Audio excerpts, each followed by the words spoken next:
For our fourth session of the day, I'm really excited to introduce our research session. And for our research session, we have Professor Graham Black, Professor of Genetics and Ophthalmology at Manchester University Hospitals. Let's welcome him to the stage.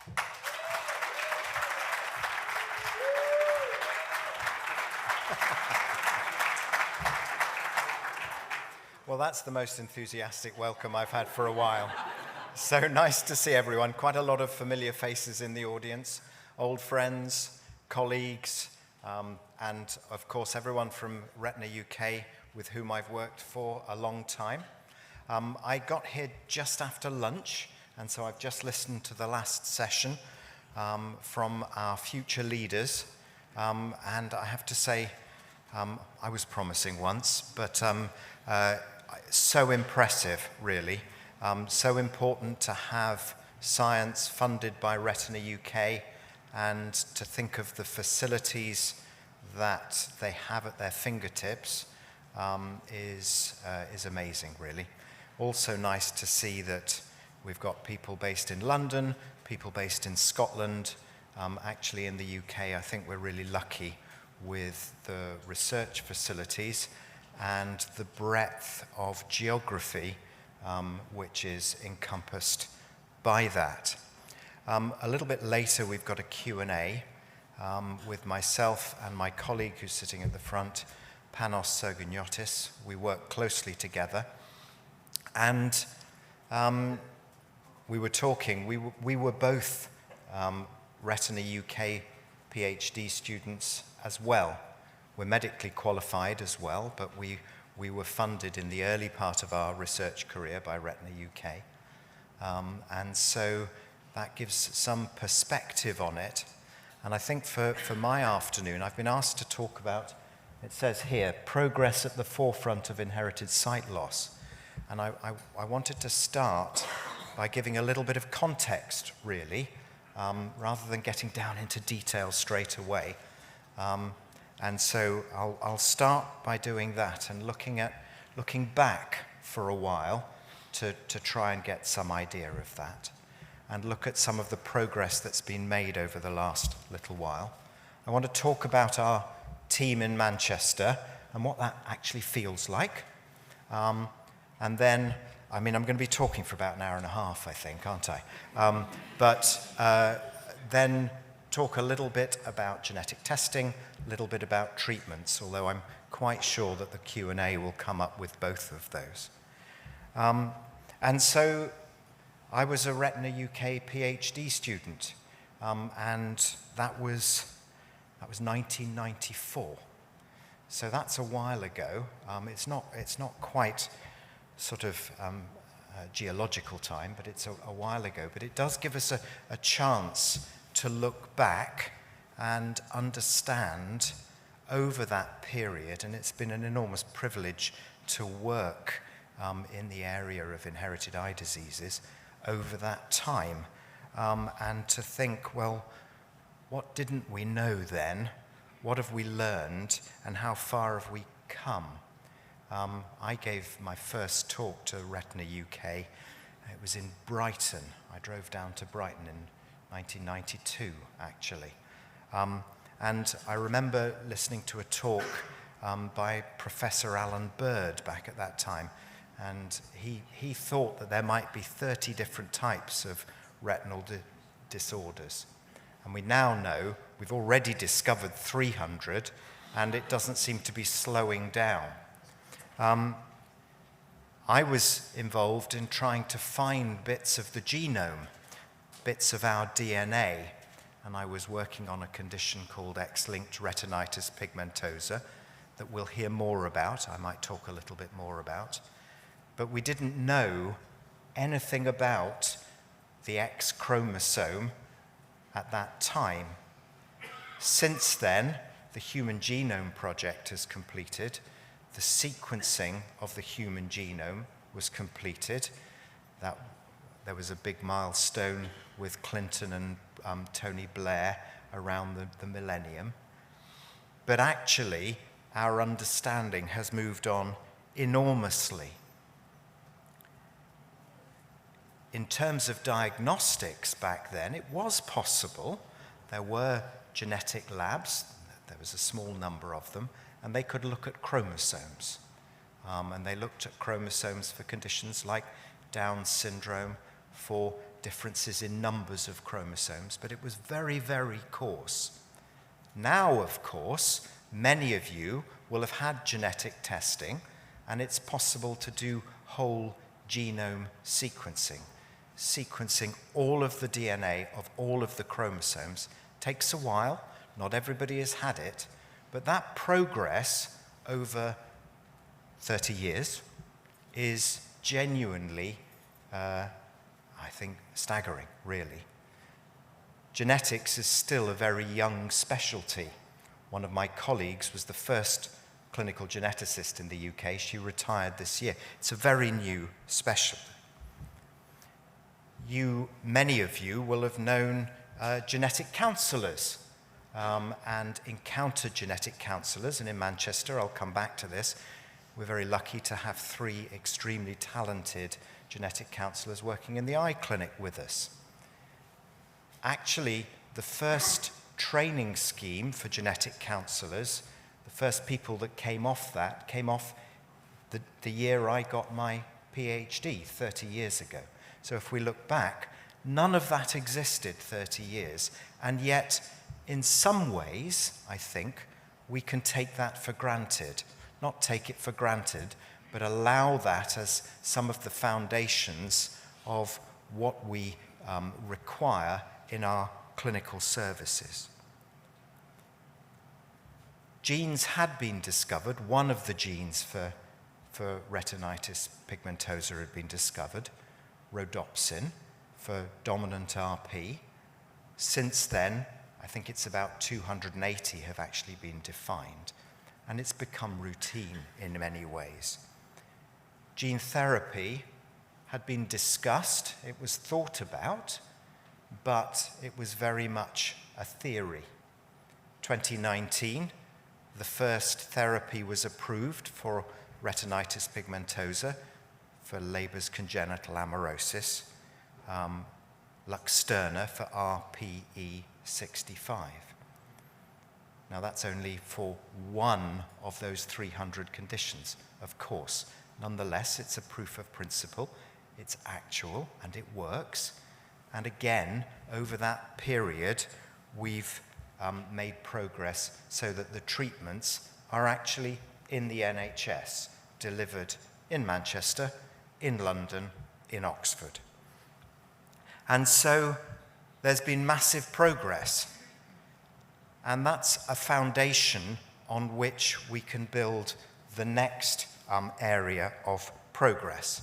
And the National Institute of Health Research, the research arm of the NHS, I think recognizes that molecular science, genomic medicine are really the areas where the greatest progress, and the greatest progress that has been, what's the word I'm looking for? Very quickly translated into the NHS has been the quickest, the most impressive. And so there are 2 twin pillars to that, really. Using DNA for diagnosis, genetic diagnosis, so that we can define precisely what the cause of conditions are, on the one side, and then the second is the move towards therapies. So I think the reason for talking about the past is partly because I'm so old, but also if we think how far we've come in 30 years, and science doesn't slow down, growth is to some degree exponential, and we look forward 30 years, I think it's really difficult to imagine just how far we will have traveled. But I have to say, I feel really genuinely optimistic about that. So I came to Manchester as a bright future leader, out of my PhD, new doctor, in 1995. And just to give you some context, there wasn't a clinic for inherited eye diseases then. And so, again, that's something that I think most of you will have access to in many different regions. I remember talking to the president of the College of Ophthalmologists and saying that it would be interesting to do something to do with genetics and ophthalmology, and he said, oh no, you can't do that. No one would say that now. And so we've developed a team in Manchester, and I think we're very privileged in that team. From a clinical point of view, now we have multiple doctors delivering clinics for rare eye diseases, both pediatric ophthalmologists, pediatric geneticists, medical retina specialists, and geneticists. We've got genetic counselors, and I think all of the training for genetic counseling actually happens in Manchester, but we're very fortunate to have a team of genetic counselors that understand the context of visual impairment, understand about genetics, and I hope, provide an excellent service for supporting individuals and families. Back in 2002 it was, our diagnostic lab began doing some testing for inherited eye conditions. For a long time, we were the only laboratory in the UK, doing that testing. Happily, as testing has expanded, more laboratories now do that. There are 3 in England. We provide a service for about 45% of England now. But to give some context to that, we have results on somewhere over 13,000 patients, and therefore a database of gene faults in different genes across all of that. We may hear later, we heard earlier, about X-linked retinitis pigmentosa, that condition that affects boys at a relatively early age. And I went back over our data, and we know of over 1,800 individuals who carry a fault in that gene and therefore have been diagnosed with that condition. As we move towards therapies, those sorts of databases are really important to support clinical trials, but also access to treatments. And so we set up a laboratory to provide that testing.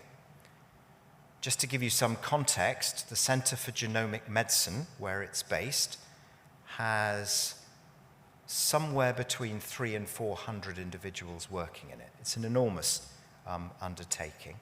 And the group providing molecular testing in the Genomic Laboratory Hub, one of 7 in the UK, now has senior scientists dedicated to providing diagnoses. And that sits alongside a research effort with Panos, myself, PhD students, postdoctoral students, bioinformaticians as well. And so what I'm trying to explain is the size of the enterprise now that is based, working exclusively to provide clinical services and research for rare eye diseases, rare retinal diseases, individuals with retinitis pigmentosa. And again, 30 years ago, that was really thin on the ground. Last weekend, I was giving a talk at the European Retinal Conference, Euretina, and 20 years ago, if you were giving a talk at one of those conferences, it was you, the projectionist, and the projectionist's dog, really, and it was always the 8:30 session. And nowadays, the number of people in those sessions runs into hundreds. The number of individuals working in rare disease, who recognize that rare disease is important is growing and growing. And so I think the other thing that we can say is that the number of future leaders is expanding, not narrowing. Now, we need to get them funding, we need to give them the facilities, we need to keep pushing, but nonetheless, I think the future is bright. So, how am I doing? Done about 15 minutes. We're doing all right. If anyone wants me just to shut up, just put their hands up. Okay. So, genetic testing. I've already said that 40% of UK testing goes through the Manchester laboratory. And I think back 10, 15 years ago, the degree to which that would be delivered and the evidence that it would be important to you was lacking. And so when we look at progress, in terms of research progress, providing and continuing to provide the evidence that this is beneficial, it's important to know, but it changes your understanding, your decision-making, it changes your doctor's management plans and the way that you are treated. The evidence behind that is something that's been really important. So I think it was 2021 that the UK Genomic Medicine Service, which also didn't exist, adopted a new way of testing for inherited eye conditions, and we now do that with whole genome sequencing. And the amount of data that's produced, the complexity of that, is something that I think 5 years ago wouldn't have been anticipated. The UK actually was the first country in the world to adopt whole genome sequencing. And so just before anyone starts to shout at the NHS, and I've got no problem with people shouting at the NHS, there are problems, and we can come back to that. Often we do in the Q&A. However, at the same time, the NHS is adopting cutting-edge technology into the clinic in genetics. And so our ability to provide a diagnosis for inherited eye disease is better now than it was 5 years ago, and it was pretty good 5 years ago, to be honest. When we go to European conferences, for example, the French system is following in the same way, not because we've done it, they were always going to, but the speed of progress in the UK has been impressive. Now, there are challenges. The waiting lists are long. Sorry. There are reasons for that, and COVID is one. We forget COVID. Well, we don't actually, but we pretend not to talk about it. The amount of data that we go through is remarkable, and the honest truth, it's a very complex thing to do. However, the fact that we can do that is something that I think, it's very easy to take it for granted, but we shouldn't. What's the value of genetic testing? I should probably ask you this, but I think understanding which of those 300 conditions you have is terribly important. For those of you who have a risk of complications outside of the eye, we can diagnose those a great deal better. As I've already said, we can point people towards clinical trials where they exist with much greater accuracy. And then, of course, there are all of the other areas around genetic counseling, around family decision-making, and really just around knowing. Should people have genetic testing? I don't think that's the right way of looking at it. This is something which is available to people. We discuss the pros and cons. but I was in clinic yesterday, and there were 5 people that we'd earmarked might want genetic counselling, and a couple of them said, "You know what, I don't think I do." And so it's very much a personal decision. It's not something that people ought to have, but it's something which is provided, and they can have if they need to. Okay, so I'm doing all right. I want to move on to searching for treatments, and again to think a little bit about the context, because this is an area which is starting to look on the other side of the mirror towards the future, isn't it?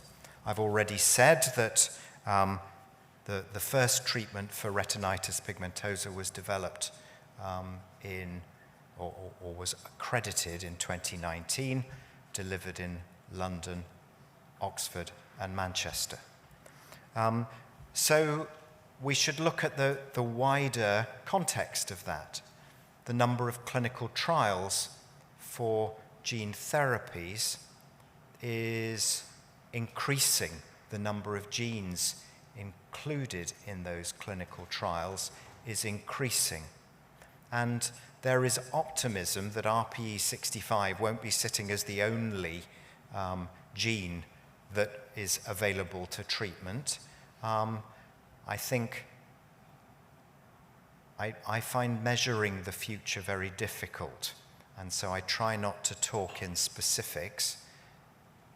There is optimism, but when you talk to your kids and you say tea will be 5 minutes, you don't actually mean it's 5 minutes.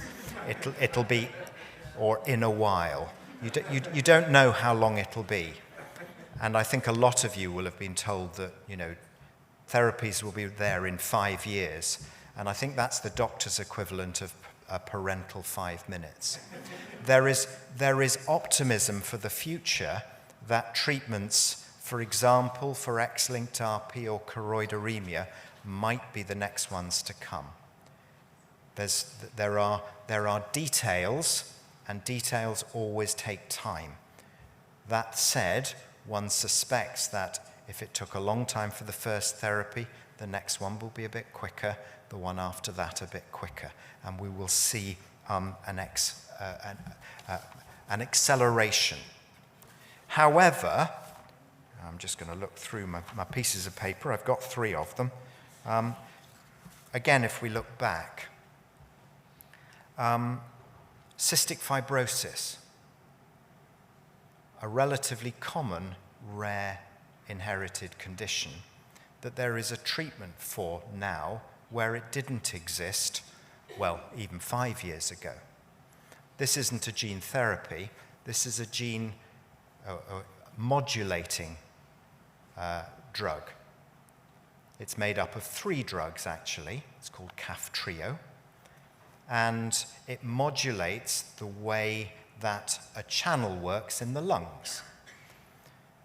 The reason that's important to remember is that actually the sort of channel it is very similar to the channel that causes Best disease, macular dystrophy.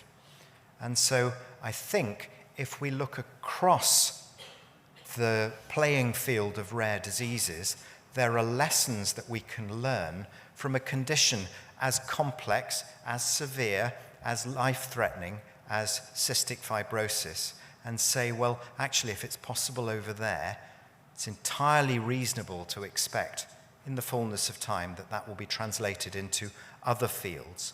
Whether it's the heart, the kidney, or the eye, we don't know.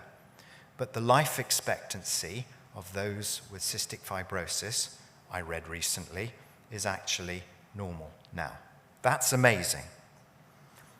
We heard about base editing. Well, if we look at thalassemias, disorders of hemoglobin, a treatment, Casgevy, has been approved by the NHS to roll out to patients with thalassemia, which uses base editing as its building block.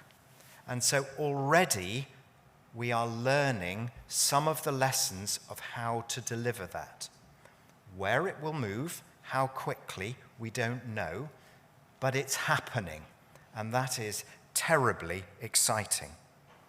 We were talking about context. So cochlear implantation, which is so important to children with congenital deafness, and indeed to those, some of you in the audience with dual sensory loss, was just reporting that it was likely to be a good thing when I finished my PhD. So in 1994, I think 80 individuals in the UK had had cochlear implantation. It's now a standard for congenital deafness. And again, progress in medical devices, miniaturization, and the opportunities to use that in those with sensory loss, I think have massive potential for the future. And so we can think about different challenges, but the truth is, across the field of rare diseases, which is no longer a Cinderella subject, we can see progress in every organ specialty, and we can see progress and adoption within the NHS.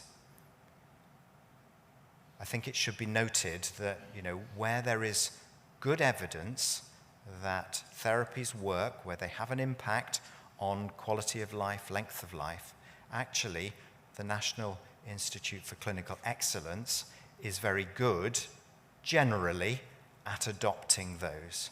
And so again, I carry optimism for the future, and if we look at the range of genetic therapies that have been developed, I think it's highly likely, listening to the talks that we've just heard this morning from the PhD students, that these are the therapies of the future. But please don't ask me when. So I'm going to wrap up. I've done about half an hour, and half an hour of me is about half an hour more than anyone would actually ask for, I think. So at the same time as talking about the future, we do also just need to remember that the clinical services that we have are delivering services now, actually. And going back to our progress, we looked at what you as a community wanted out of a clinical service, and research was one area. Understanding about research was important. Genetic testing and genetic counseling and decision-making was another. Managing your eye condition, cataracts, checking the retina, all of that was another. But there was another more practical one, and we should just remember that.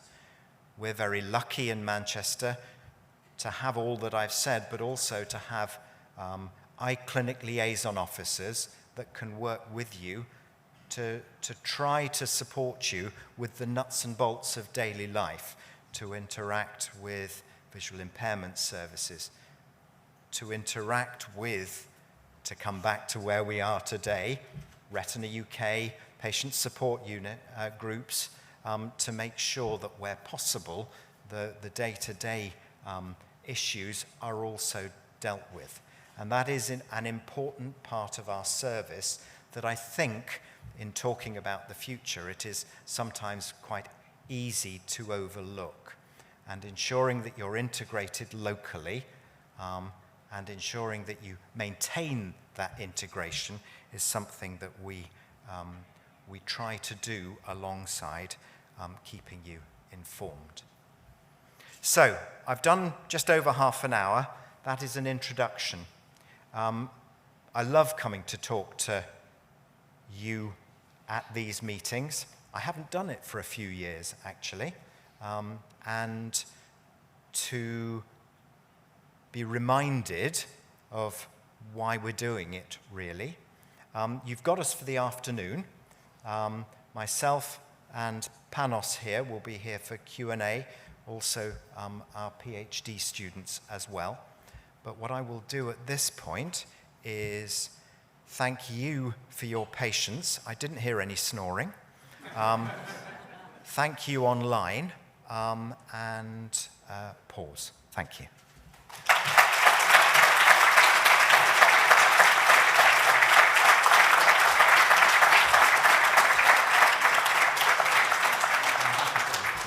Yeah. So probably the way that we should do this, I'm sure that those from Retina UK are thinking you were supposed to talk for another 15 minutes. What are you doing? There was one time when I talked at this conference and they'd given me 45 minutes and I did 45 seconds and then said, any questions? And we had an hour and a half of questions. So it worked all right. So what I think I should do is just pause and see if anyone wants to stick a hand up. Anyone's going to be bold enough to stick a hand up and ask questions. We'll do 10 minutes now, and then we'll come back for the official Q&A after, when people have been slightly more prepared. There is a big hand at the back, and there's one at the front. So, there's one in the middle as well. So we're going to go for the one at the back, and we need a roving mic. I'm going to manage this. Fantastic. Thank you so much, Graham. So we've got a number of questions that have come through online. So one of the first ones we have here is from Rebecca. She says, I'm 28, I have 2 young sons. What is the likelihood of them presenting with RP also? Both my parents do not have symptoms of RP. However, I have struggled for some time. Understood. And so I'm going to expect lots of personal questions here, and I'm also going to reiterate an approach, which is that I find that when we start getting drawn into personal questions, it gets quite tricky. So I'll think about some of the things that I think about in a clinic. And so around 2/3 of individuals with RP have no family history of RP. That's very, very common. And so, in fact, the majority of individuals with RP, there is only one person in a family with the condition. The genetic testing that we do is now very effective at identifying mutations, gene faults in individuals with dominant, X-linked, and recessive RP. And where before we took an approach of taking an average across lots of individuals, I'm really shy of doing that now because our tests can be much more precise. And by guessing, because I don't know the answer to Rebecca, I have a chance of getting it wrong that my scientists in the lab won't do. And although I can talk about an average, individuals don't want an average, they actually want an answer for themselves. They want an answer for their own children rather than for most children of those with RP. And so what I tend to say is that we can do a gene test, get referred by your doctor to see a clinical geneticist in one of the 13 laboratories in England, if you're from England.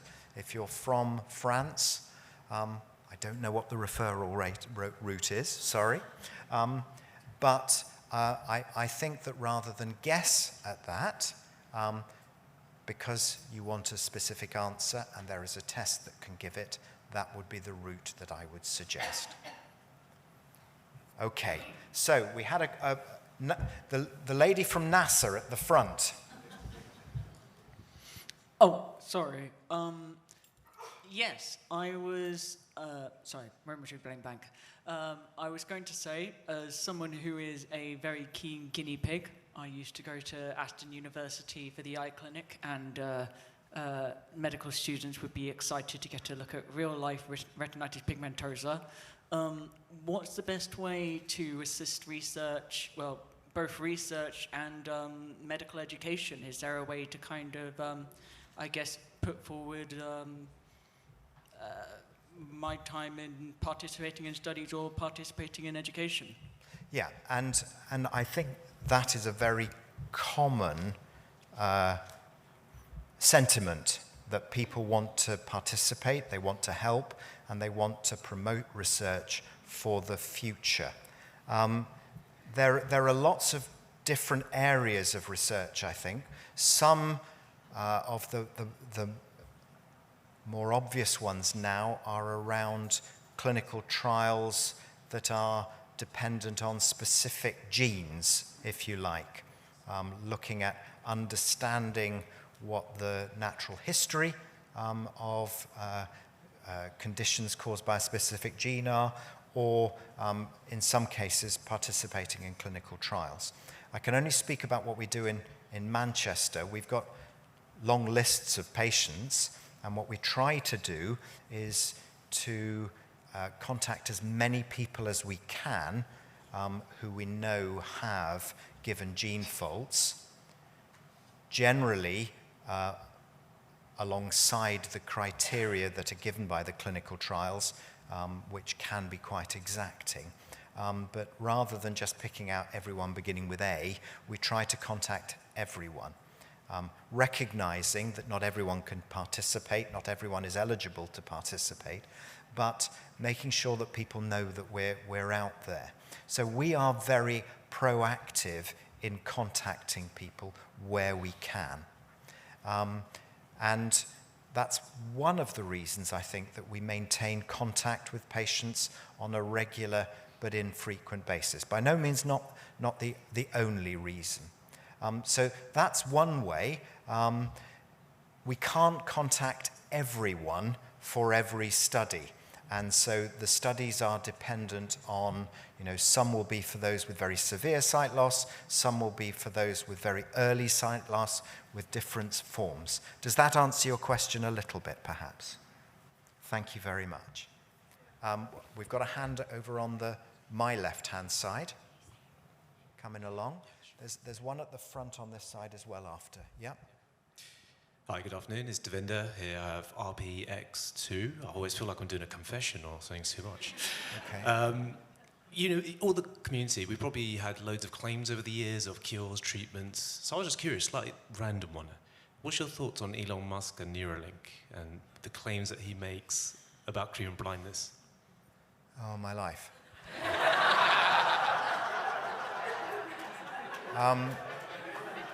I think I don't know what his claims are. Do you know what his claims? So I've got a nod from the front from Panos, who does know what it is. Do you want to go? No?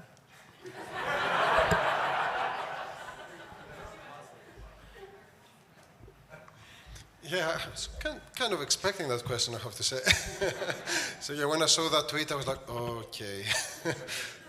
So yeah, lovely to meet you. So I'm Panos, I'm a consultant. I also do lots of research. I work with Graham. I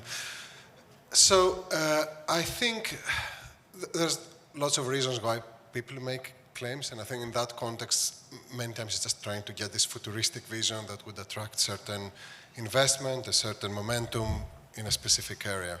So I think they need to be viewed in that context. So what would someone who is really interested in attracting investment in his business and in his project to do? So I wouldn't really put too much emphasis on that from a scientific angle. I think it sounds a little bit Mickey Mouse, even trying to analyze it from like, okay, where is the research, where is the evidence, and so on and so forth.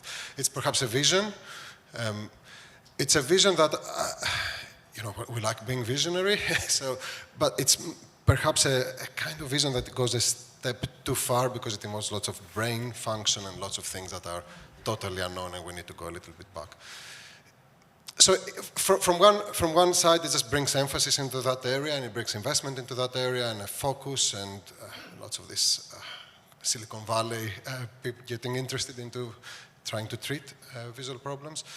On the other hand, it's just getting a little bit ahead of ourselves, and there are lots of fundamental steps that we need to follow that are often overlooked, and as a result, everyone wants this fantastic cure rather than trying to go into some, let's just see what we're dealing about first.